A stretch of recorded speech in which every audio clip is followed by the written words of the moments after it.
Benvinguts i benvingudes al Sopa de Miso. Som la Mariona Borrull. Hola, bona tarda. I l'Adriana Díaz. Què tal, com esteu? Avui, que és el quart programa, Mariona, no el cinquè, ni el sisè, ni el quart, vale? Avui ho tenim apuntat en el guió, llavors en principi no s'havia d'oblidar, però per si de cas. Avui, mira, avui veníem a parlar d'un tema que en un principi ens engrescava molt i ens agradava molt, i quan hem començat a investigar sobre el tema hem vist que no teníem programa, que no hi havia com manera d'enfocar-ho perquè realment era com molt complicat, perquè realment no existeix com el tema del qual us parlarem d'alguna manera. Ja, o sigui, no? Hem tingut un moment de... Sí, creant misteri, abans de dir el tema. Ara, doncs jo dic així com també misteri. Hem tingut un moment de drameta anterior a la gravació d'aquest programa en què ens hem adonat que la nostra intenció de fer un especial sobre animació indie japonesa, indie d'independent, era inviable. Era un somni, una utopia. Era inviable. Per què, Mariona Borrull? Doncs primer de tot perquè no hi ha informació a internet, pràcticament. Vull dir, si ja costa trobar informació sobre els grans estudis d'animació a Japó des d'un punt de vista, doncs, això, pressupostari, diguem-ne, laboral, que no sigui purament artístic, costa molt. I després perquè si tu parles de l'animació indie, estàs parlant d'una realitat que no marca el que és l'anime ara mateix. Per tant, hem dit... Fem una cosa, si volem parlar d'animació independent japonesa, anem a parlar primer del que és el sistema d'animació japonesa, no? Com funciona, diguem, el sistema d'estudis grans, famosos, coneguts, que ens arriben aquí, i després mirem tot el que hi ha als marges, no? On d'alguna forma fem com un retrat, no? Un Google Earth. El Google Earth encara existeix? Sí, suposo. Vale, okay, sí, ens confirmen que sí. No sé quanta gent dels que ens escolten sabran el que és o han utilitzat mai Google Earth. Imagina't, Elon Musk comença a remenar Google Earth i en plan i la lia, com desordena els continents o alguna cosa. Elon Musk és... meravellós. Si li fessin un anime podríem parlar d'ell, però de moment no tocarà. Aviam, panorama d'anime ara mateix a Japó. En dades del 2020, a Japó hi havia 811 estudis d'animació. Cagate l'orito. Gairebé com estudis de producció a Catalunya per cinema. Sí, bàsicament. Exacte. És una mica la dinàmica, no? O sigui, a més és molt fort perquè, tot i que hi ha ciutats importants, no? A la resta de Japó, atenció, hi ha ciutats importants a la resta de Japó, la majoria es localitzen a Tòquio. Efectivament. Què passa? Que aquest és un sistema que està completament com monopolitzat per 10 empreses, aproximadament, no? En ordre d'importància tenim Toei Animation, que és Dragon Ball, Sailor Moon... One Piece, exacte, Yu-Gi-Oh! Que són aproximadament unes 1.300 persones treballant en aquest estudi, vull dir, Déu-n'hi-do. Se m'oblida que Yu-Gi-Oh! És en plan, no són només les cartes, sinó que hi ha com una sèrie de Yu-Gi-Oh! És fantasia Yu-Gi-Oh! Sí, vull dir, en general, és increïble. Després tenim Sunrise, per exemple, que són els de Cowboy Bebop, són els d'Inuyasha, Gintama, que són com unes 300 persones, veient de 1.300 a 300. Mappa... Bona gent, increïble gent, ens encanta. Bueno, estan una mica explotats, però ens agrada el que porten. Adriana és com la representant de Mappa a Espanya, que són com unes 250 persones, i després Ufotable, que no sé si mai és Ufotable o Ufotable, que són els de Guardians de la nit. Bueno, Table, no sé. Mai ja ho sabrem. És com interpretem el títol de les coses. Però Ufotable, bueno, com es digui, també ens agrada perquè porten Guardians de la nit. La cosa és, i a partir d'aquí comencem a baixar, no? Diguem que un estudi d'animació independent a Japó es considera, per exemple, que és Science Saru, que n'hem parlat també aquí al programa. De fet, el capítol 14 de la primera temporada vam entrevistar a... Aquest sí que t'has apuntat el número. Que està guió, reina. És que aprenem d'episodis anteriors i ens apuntem les coses. Bueno, això és character development, realment, Gràcies. M'he tornat complexi. Un petit abans. Total, que, per exemple, Science Saru, que és un estudi d'animació independent, té una desena de persones treballant només, que dius, uau, Déu-n'hi-do. I Déu-n'hi-do amb tot el que porten. El truquillo és que habitualment les sèries no les fa un sol estudi d'animació. És a dir, Science Saru no ha d'estar treballant en Devilman Crybaby en 3 sèries d'animació a la vegada, sinó que el que fan és coordinar-se, fer production committees, coproduccions. No? Akira, per exemple, no la va fer una companyia productora, sinó, em sembla que n'hi ha 1, 2, 3, 4, hi ha aproximadament unes 8 empreses darrere, no? Cadascú s'encarrega d'una cosa diferent. I això habitualment es fa perquè si tu fas una sèrie, tu et carregues amb tots els costos de la sèrie, per tant, si la sèrie no té èxit, te la carregues tu, literalment. Mentre que si tu reparteixes la feina, d'alguna forma és com que t'estalvies riscos, no? I clar, això és molt important perquè guanyar diners, i això és superimportant. Gent que pirategeu, escolteu-me atentament. És molt difícil guanyar diners en el món de l'animació, perquè tu el que fas és produeixes una sèrie, et gastes la pasta i els recursos humans en això, després la dones a un agent de vendes que ell el que fa és primer treure's els honoraris, després treure's el que costa una campanya de màrqueting i a partir d'aquí tot el que tu guanyes per sobre, com a surplus, no, del que costa la campanya de màrqueting i els honoraris, t'ho torna.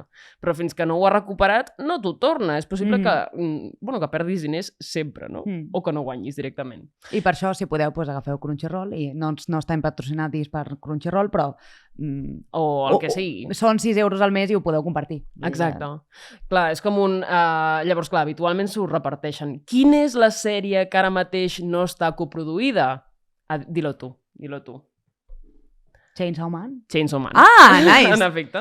Pensava que seria en plan Shingeki, però he pensat no, perquè Shingeki ja ha passat per diversos estudis i tot. No. Chainsaw Man, com que venia d'un manga superexitós, la companyia productora, l'estudi, ja sabia que seria un superèxit. Per tant, és com el manga és tota la justificació que la companyia necessitava per trobar diners. Bueno, ja parlarem de Chainsaw Man segurament una mica més endavant en la temporada, quan ens doni temps de seguir veient la sèrie, perquè de moment només portem 4 o 5 capítols, per tant... Exacte. A poc a poc. Després, això és superimportant per la gent que no us dediqueu a l'audiovisual, però que vulgueu entendre una mica com funciona això de la producció. Els productors no és qui té els diners, els productors és qui demanen els diners. Efectivament. Chainsaw Man... Són els que més pringuen, realment. En efecte. Per tant, Chainsaw Man no és que tingui tota aquesta pasta, és que haurà de tornar un munt de crèdits a tots els inversors, no? Sabem l'anunci aquest de Grande sponsor no tekyo de Okurishimasu. En efecte. Doncs, és tot això, fricades. Què passa, per exemple, amb l'anime que hi ha a Netflix, no? O sigui, aquestes produccions de Netflix. Bueno, Netflix funciona diferent. Netflix són una miqueta pillins, perquè Netflix el que fa és ofereixen una pastarada ofensiva als creadors així, d'una tajada, durant 10 anys tots els teus drets seran meus. I jo, com a Netflix, no tinc la necessitat o l'obligació de dir-te quins són els resultats del teu anime. Clar, ara mateix, per exemple, publicava la revista Toyo Keizai, que és com super, fiable a nivell del que és l'animació japonesa, que la gent s'està començant a cansar del model Netflix. Gent, meaning estudis grans a Japó. Toei, per exemple, és com està ahir de deixar de col·laborar amb ells. Però clar, vull dir, en plan de com et compren la teva sèrie, s'enduen tots els beneficis que tu tampoc controles i, a més, només et paguen una vegada, no? És com és malo. Ja. I després estan els originals. La bona notícia, que últimament els pressupostos d'anime, els budgets, no? El que permet, de pagar a la teva gent, estan a l'alça. Per què? Doncs perquè ens interessa... Hi ha un boom també, no? També molt important. En els últims anys s'ha notat moltíssim. Exacte. A tot arreu ara de cop tothom veu anime, cosa que estava fantàstic. I està bé perquè precisament és una indústria que va com cap a l'alça, no? Total. I és en plan de, no sé si t'ha passat, però era una sensació que tenia veient, per exemple, Guardians de la nit pensant... No sembla anime, vull dir, no estic veient 300 fotogrames repetits i 300 plans repetits. Clar. És com sembla una pel·lícula. I de fet, les lluites són molt fluïdes, però això et passa també... L'altre dia... ha començat ara a Crunchyroll de futbol, que es diu Blue Lock, que els primers mangas estan ja també editats per Norma Comics i tal, i l'estava veient ahir, crec que va ser, o una cosa així, i vaig veure com 2 capítols i vaig pensar... és que està molt ben fet. En plan, res a veure amb Oliver i Benji, no? Perquè al final és com un Oliver i Benji meets El juego del calamar, és una cosa estranya, però a mi de moment m'està agradant. Però no sembla. O sigui, no és l'animació a la que estàvem acostumats i acostumades fa un temps, saps? Ja. És una curiositat, potser, és que aquest model al que estàvem acostumats es deu al que a Japó s'anomena la maledicció de Tezuka. I és perquè es diu que Osamu Tezuka, els primers capítols d'Astro Boy, els va vendre com a uns $2.000 per capítol, quan un capítol d'animació a Japó costa aproximadament uns $102.000. Déu-n'hi-do. Llavors és com un carinyo. Tezuka, evidentment, ho va vendre baratíssim perquè en aquell moment el model no estava establert, no? I no se sabia si funcionaria, però quan veus el que costa realment un capítol d'animació és com un tate, potser no? Clar. I ara està començant a canviar això. O sigui, bones notícies. Clar, fent el capítol d'avui ens trobàvem que volíem parlar d'anime indie i pensàvem, bueno, però indie vol dir una producció independent, no? Vull dir, va completament en contra del que és el sistema d'estudis que estan fent animació a Japó ara mateix. Bueno, perquè al final el que nosaltres entenem com per producció indie, almenys aquí a Catalunya, és com una producció petita, no petita a nivell de que no pugui arribar internacionalment a altres llocs, però una producció que no té gaires diners, una producció que es fa com amb poc personal o amb un equip reduït moltes vegades, no? Claro. o amb històries com molt, no? Una mica slice of life, no? Moltes vegades les pel·lícules indis moltes vegades són això, no? Com coses molt petitetes, històries molt petites, molt ben cuidades i tal. Amb els pocs diners que tenen, com molt ben cuidats. Clar, i estem parlant de pressupostos molt alts realment per... Claro. Nosaltres no considerem una pel·li indie una pel·li de 4 milions d'euros, evidentment. Hi ha com aquestes dues vertents, no? Vessants. L'econòmica, i a Japó, de fet, ens trobem que hi ha animació independent, no? Vull dir, per exemple, en format curt tenim èxits com el de Puparia, que és un curt que va circular per internet dirigit per Shingo Tanagawa, que de fet ell és animador a Sunrise, a l'estudi, que, bueno, ell va animar durant 3 anys en els seus, diguem, de temps lliures i que es va fer tan viral a YouTube que va arribar a anar a festivals com el de Valàquia, per exemple, d'animació, que és superpopular. O, per exemple, ens trobem casos com Odd Taxi, una sèrie d'animació indie que també tenim a Crunchyroll, que per fer el seu llançament en format Blu-ray, que allà a Japó encara es porta molt, va haver de fer una campanya de micromecenatge, no? De crowdfunding. Vull dir, bueno, aquesta te l'he passat jo aquest matí i jo estava flipant quan te l'he passat, una sèrie de Kenji Iwaisawa que es diu Ongaku. A més, on-gaku, que en japonès vol dir músiques, com música. Sí. Horrible. Ongaku. Que va estar feta per això, per en Kenji, el senyor Kenji, durant 7 anys, ell treballant de qualsevol altra cosa, no? I finançada entre diners de la seva butxaca i de micromecenatge, no? La cosa és, com que no tenia prou diners per pagar animadors, va pagar a animadors amateurs. De forma que la sèrie es veu ultra estranya, però molt original. I és com un... feu-li una ullada. Ongaku realment és com una... És una sèrie d'anime que tu la veus, és com un... No he vist mai anime així. Visualment et peta el cap, així de clar. Doncs això, econòmicament, i després tens això, sèries que són com d'esperit indie, no? D'alguna forma, d'estètica indie, o amb sinopsis que tenen com un trasfons indie, el que deies tu, no? Històries supercuidades, petites, de vegades, amb un... M'agrada molt la paraula en anglès quirky, no? Com raro, però intel·ligent, d'alguna forma. No, quirky et porto jo ara algunes recomanacions, no pateixis. Ai, a veure, dime, cuéntame. Ho enllaçarem bé, perquè clar, això vam pensar, vale, doncs ja que no hi ha anime indie com a tal, no? Com de baix pressupost, per dir-ho d'alguna manera, busquem animes que no siguin tan coneguts i us els recomanem, a veure si algun us encaixa. Llavors, jo sobre el que hi havia he fet una bona recerca i he portat com propostes que m'han semblat molt interessants. Avanço que no n'he vist cap, per tant, simplement vaig sobre el que he pogut llegir i investigar a internet sobre aquestes sèries, que alguna segur que et sona, perquè hi ha alguna que és una miqueta més conegudeta, però hi ha d'altres que jo les llegia i pensava... no sé, entenc que la gent no les conegui perquè aquestes propostes són molt estranyes. Llavors, vaig a fer-te unes quantes i acabarem amb una que demà, de fet, o aquesta setmana, s'ha estrenat la segona temporada, que ara en parlarem, llavors acabarem amb aquesta que també la podem considerar com poc coneguda, però això ja vindrà cap al final. O sigui, entrando lista de 10 animes que no sabías que necesitabas ver. Menys, una mica menys. Menos de 10 animes. Menos de 10 animes. No sabías que necesitabas ver. Let's go. La primera, que jo crec que aquesta a tu sí que et sonarà, és Mushishi. Yes! Que és una... Per la gent que ens esteu veient i escoltant i no sabeu què és una sèrie prou curta feta per Funimation. Hem parlat alguna vegada de Funimation, tenen animes bastant potents, però aquesta Mushishi ens explica la història d'en Ginko, que és un mushishi, i tu diràs, bueno, i què és un mushishi? Doncs és un expert en mushis, i tu diràs, i què coi és un mushi, no? Rotllo, sisplau, dona'm alguna resposta ja. Anem pelant la galeta. Doncs un mushi bàsicament és un insecte, en japonès és un insecte, però en aquesta sèrie no són ni plantes ni animals, sinó que són com uns microorganismes o com uns bacteris, no? D'alguna manera, com uns fongs, no són insectes com a tal, no és una panerola, saps? No, són com esperits, eren en plan de com els bitxos de Mononoke, els dels arbres, que fan així amb el cap. Sí, coses agradables. Vale. Sí. Llavors, el cas d'aquesta sèrie és que en Ginko recorre el món ajudant aquells, les vides dels quals s'han vist una mica troncades, no? per aquestes criatures estranyes anomenades mushis, i llavors els mushis que habiten a vegades en els éssers humans parasitant-los, doncs per això el Ginko com que els ajuda, no? D'alguna manera. Llavors, a canvi, poden atorgar habilitats extraordinàries al seu anfitrió, que al final és una mica Chainsaw Man, no? Un altre cop, rotllo dimonis que estan a dins d'humans i llavors agafant com una simbiosi d'alguna manera.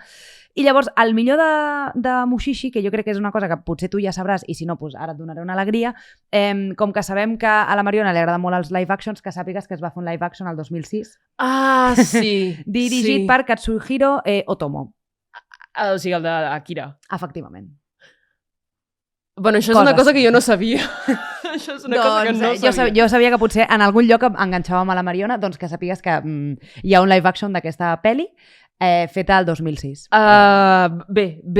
Bueno, jo volia dir que aquesta pel·li és com el petit Buda dels animes. És literalment l'opening de la sèrie. És una cançó de Lucy, no recordo què més, que és literalment ella amb una guitarreta cantant molt fluixet, mentre veiem com el sol com es cola entre les blanques. Vull dir, em sembla com increïble. He de dir que potser d'entre les que jo diré ara és la més conegudeta, potser Mushishi, perquè és la que sona més, no? I d'alguna manera com que tothom la recomana en les llistes d'animes que no recomana ningú, Mushishi sempre està allà, no? Vinga. Llavors, potser de les quals, o sigui, de les sèries que parlarem ara, potser és la més coneguda. Una que a mi m'ha semblat com d'aquestes que t'he dit, bueno, semblant a la de Netflix, aquesta del Yakuza, que és Amo de casa. Sí, exacte. Vale, doncs una cosa tipus així, però que jo no l'havia escoltat mai, que es diu Great Teacher Onizuka. Vale. Buah, no tinc ni... O sigui, fa pausa, aclariment, jo no sé què va recomanar l'Adriana. Vull dir, atenció. Vale. Segons el que jo he llegit, és un dels millors animes clàssics de comèdia, i llavors, com que en el pas del temps inclús passa el temps, però és el rei de lo absurdament ridícul, no? De la comèdia aquesta absurdament ridícula. Ok. Llavors, és una història sobre un professor que la gràcia és que tu el veuràs com resoldre situacions diferents i lidiar amb la vida escolar i superar una sèrie de traves. Però explico bé una mica la trama perquè l'entengueu.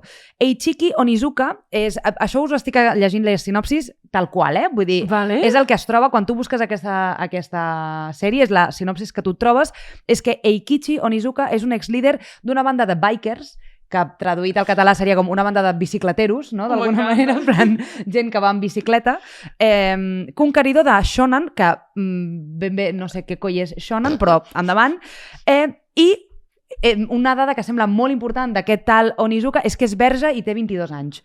No sé per què és tan important que sigui verge, però el pobre és verge. Home, tenint en compte que a la nostra generació cada vegada li interessa menys el sexe, és com cada vegada més és més freqüent. Sí, però que a mi em va fer com gràcia, o sigui, m'ha fet com gràcia saber que una dada molt important que havíem de saber del personatge era que era verge. Vale. Per què no? Endavant. Llavors, aquest senyor, que és biker i conqueridor i verge, no sé què, bicicletista, o bicicletero, té un somni que és convertir-se en el millor mestre d'institut de tot el Japó. Que és com un somni estrany, no? En plan... Hola, vull dir, tant de bo, tots els funcionaris funcionessin així. No, espera.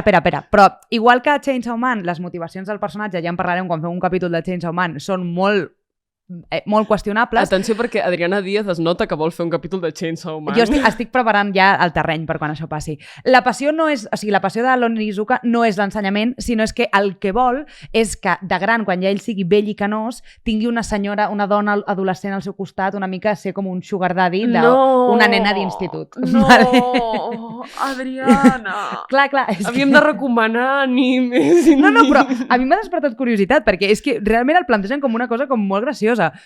Llavors, diu que tot i així, l'Onizuka és molt més que un delinqüent pervertit i codiciós i mandrós, i llavors, quan ell arriba a un institut que es diu Holy Forest Academy, els seus talents es veuen com posats a prova perquè la classe que li toca és problemàtica, és molt problemàtica. És una classe que quan arriba un professor nou intenten fer-li la punyeta a tope. O sigui, ell és un macarrilla, però la classe és macarrillest. Exacte, és molt més macarra que el propi macarra que els hi fa de profe, no? Són pinxos tots plegats. Efectivament. I llavors, bàsicament, és una classe que utilitza els professors com per fer-los una guerra psicològica per expulsar-los a tots. O sigui, una típica classe d'ESO de tota la vida, així de clar. És com un Assassination Classroom, però en aquest cas tu assassinaries a la classe. Efectivament. Meravellós. M'ha semblat com una sinopsi molt estranya i que realment és una cosa que no es coneix i que és molt petita. Vull dir que té pocs capítols i que és com molt d'alt. Great Teacher Onizuka. Great Teacher Onizuka. All right, per què no? No sé, vull dir, havíem de recomanar coses com més adients per tothom, no? Pues aquí cadascú té el que vulgui. Posem alguna imatge o alguna cosa d'aquestes per quitar en plan de la pantalla, no? Una altra que m'ha semblat bastant interessant es diu Bakano, amb dues Cs. Vale. Està basat primer en una novel·la lleugera del 2002 de Ryogo Narita, que ell mateix va adaptar a manga al 2006, i arriba a anime a finals de 2006. Llavors, ambientada en els anys 30, la sèrie segueix a diversos personatges mentre es van reunint a Nova York enmig d'una guerra entre famílies de la màfia. Cosa que... Això em sona Això a ens una agrada, sèrie ja. que em vas recomanar no fa tant. De fet, a la primera temporada la teniu. Te'n recordes que eren com en plan com jugadors de cartes en un ambient com molt tèrbol, que també hi havia com gent... Sí, exacte. però això passa en un institut, eh? Ah. Kakegurui és un institut. Però està increïble, Kakegurui, mireu-la a Netflix. No sé per què m'agrada, però és increïble. Vale. Vull dir, és d'aquestes sèries que comences a mirar i dius, no sé per què segueixo mirant, però no puc parar de mirar. Està molt guai. Sí, com la gent amb la sopa de miso, en general. Exacte. Doncs això, Baccano està basada en aquesta sèrie de novel·les i la història comença al segle XVIII i bàsicament va d'un grup d'alquimistes que aconsegueix conjurar a un dimoni que els hi dona el licor de la immortalitat. Vale. És una espècie de cosa com vampiresca, d'alguna manera. No obstant això, existeix com una manera de morir que és molt rara, que és que quan un dels alquimistes està llest per morir, li fa veure, o sigui, un altre alquimista el pot consumir bevent-se'l des de la mà dreta. És una cosa molt estranya. Bueno, I no sexual? No, és simplement que comencen com a menjar-se'ls des de la mà dreta. Carinyo, això és molt sexual. Bueno. Heu vist El cuento de la criada de Park Chan-wook? Perquè El cuento de la criada de Park Chan-wook, de fet, té una escena en què... Bueno, te'n recordes? Sí. Que comença com a tocar-li... Sí. Senyora... Doncs, bàsicament, el que passa amb aquests alquimistes és que es van com passant l'elixir com d'uns als altres mentre uns van morint, fins que al final, quan no en quedi cap, l'últim, el dimoni se'ls devorarà, no? Com que els ha donat la immortalitat, però fins a cert punt. I llavors hi ha com una màfia aquí com per veure qui aconsegueix el licor de la immortalitat. Perdóname, pero es que yo no puedo con esta serie porque es lo más sexual que he visto en mi vida. Ya está, sí. O sea, siguiente. Pinta bé, per això l'animació, en plan, no té mala pinta, Buah, és que tinc moltes ganes... Sabeu què passa? Com que no sé quines sèries són, ara hauré de fer recerca per veure, perquè també influeix com l'estètica, influeix en plan de com el plantejament narratiu... Totes les que he trobat són bastant mones estèticament parlant, vull dir que no fan com mal que hi ha algunes que costen una mica com visualment. Aquestes totes en general eren com bastant cookies de veure. Guai. La penúltima que volia parlar és Durarara, que és un shonen del 2014 que ens explica la història d'en Mikado, perquè algú va decidir posar-li Mikado, aquest pobre noi, Ryugamine, que és un adolescent de poble que anhela... Sona com a biodramina. Sí, una mica. Mikado increïble. Bueno, és un adolescent de poble que anhela l'apassionant vida de la gran ciutat. No sé jo quina vida espera, però endavant amb tot. M'agrada l'adjectivació, l'apassionant vida de la gran ciutat. I llavors, per invitació d'un amic de la infància, la vida del Mikado de cop és un drama, ja veureu. Per invitació d'un amic de la infància, que es diu Kida, li direm Kida, decideix traslladar-se amb aquest amic Kida a l'acadèmia Raira a una població de Tòquio que es diu Ikebukuro. Vale? Ikebukuro, sí, és un barri de Tòquio. Vale. Llavors, en arribar, en Kida li adverteix sobre la gent amb la qual no ha de creuar-se pel barri. Que són la gent de Baccano, perquè aquesta gent és segur. Llavors, ell li comença a dir hi ha un home violent i amb una força sobrehumana vestit de cambrer, perquè tots sabem que l'hostaleria és molt violenta en aquest país. Un altre senyor que és un perillós comerciant d'informació i una misteriosa banda coneguda com els dòlars. Què? Jo he buscat coses petites que no conegués ningú i crec que estic fent la feina. Buah, sí, o sigui, quina puta fantasia. Quina fantasia. Quina fantasia. A sobre, en Mikado, en la seva primera nit en aquest barri tan turbulent, és testimoni d'una llegenda urbana perquè es troba amb el Genet Negre. Vale. I preguntareu, què és el Genet Negre? Doncs és un home, és una cosa que es diu Selti Sturluson, que és un Dullahan. I us preguntareu, què és un Dullahan? És una cosa de la mitologia irlandesa, que és una persona que va a sobre d'un cavall decapitat i amb el seu cap a sota el braç. Ah, sí, però això és com el Conan. Això ha de sortir al Conan, segur. No. Jo no he vist Dullahans al Conan, però he vist altres coses, però Dullahans no. Tot bé. I llavors és com que aquest noi, en realitat, li diuen que no es creu amb aquesta gent i es creu amb aquesta gent. Ja sé on ho vaig veure i això, s'ha escrit un crim. Ah, s'ha escrit un crim. És la Fletcher i després estava a Durararara. Déu-n'hi-do. Doncs això, llavors la narrativa segueix com tots aquests personatges per igual i mostrant com les seves vides es creuen a partir d'un incident comú que els hi passa. Però trobo que és com bastant Bien. Jo, perdona, després de tants noms, crec que tinc ganes de saber què li passa al pobre Mikado. Vale. I per últim, una molt ràpida, abans de parlar de l'última, que ens queda molt poquet temps. Hi ha una que s'ha colat aquí, que realment la producció és americana, però s'ha animat entre Corea del Sud i Japó, que es diu Bee and Puppycat, que la teniu a Netflix. Aquesta és com de les meves sèries preferides de tota la vida. Llavors, molt ràpidament, la sèrie gira al voltant de la Bee, que és una dona desocupada a principi dels anys 20, que es troba amb una criatura misteriosa anomenada Puppycat.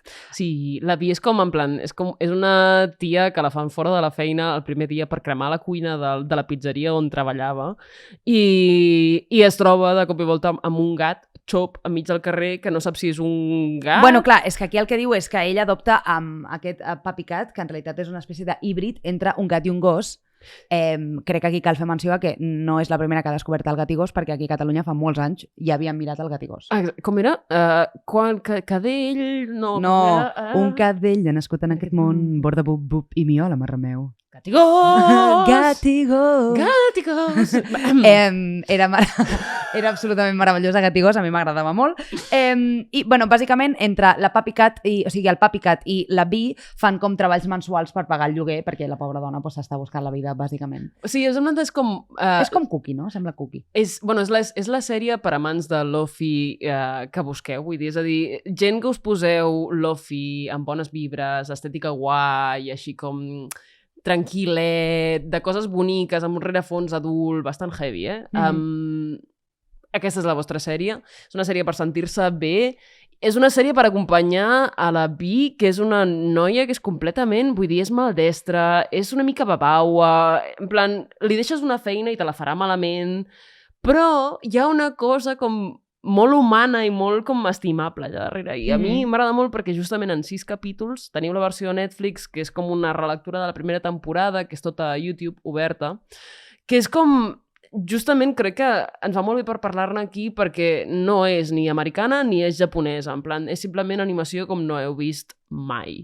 Així de clar. I jo crec que val molt, molt la pena per parlar d'anime indie. Doncs sí, aquí queden les meves recomanacions de coses que he trobat com gracioses i curioses, així petitetes. Buah. En els últims 2 minuts tu ens volies parlar de... Sí, una cosa. Molt ràpidament. Anem a denunciar la incompetència de l'agenda, o incompetència o descuit de l'agenda màrqueting de Disney, Disney Plus, que ha estrenat la segona temporada de Tatami Galaxy, estic mirant superfixa aquella càmera, de Tatami Galaxy amb un dia de marge perquè ens enterem que s'estrena. Es va estrenar aquest dimecres i Tatami Galaxy Time Machine Blues és la continuació de la mítica sèrie de Saiyan Saru Tatami Galaxy, del 2010, que a més ha estat animada per Shingo Natsume, recordem, el director de Sonny Boy. Vull dir, és una punyetera obra mestra, així de clar us ho dic. Aquesta sèrie que porta, diguem-ne, esperant la comunitat anime de fa tant de temps, s'ha estrenat amb un dia d'antelació i realment, vull dir, estem molt, molt indignats. Aneu a veure-la perquè si el que voleu és anime independent, that is your fucking series. Ja està, perdó. Increïble, has tingut com el teu moment, o sigui, el teu minut de glòria, rotllo... Tens un minut, vinga, i tanquem. Sí. Bueno, hem fet el que hem pogut tenint en compte d'on vam començar i de com hem acabat el capítol. Crec que prou bé tenint en compte que l'anime indie en general no existeix. Ja, o sigui, de l'utopia hem passat exemples concrets i a una reivindicació enfadada. Vull dir que no està malament, no està malament. Tot bé, tot bé. Tot bé. Si tot va bé i si Déu vol, que dirien les àvies, amén, germana. Ens veiem la setmana vinent i ens escoltem la setmana vinent. Recordeu que ens podeu seguir a Twitter i ens podeu seguir a Twitter, ens podeu seguir a TikTok i ens podeu escoltar i veure a Spotify. Perquè som un web podcast, no un video podcast. Som moltes coses, som modernis i som un video podcast, ens diuen per pinganillo. Menys mal que tenim aquí. Gràcies. Això, que ens veiem la setmana vinent i gràcies per estar aquí una setmana més amb nosaltres. I que aprofiti. Bona nit. Adeu.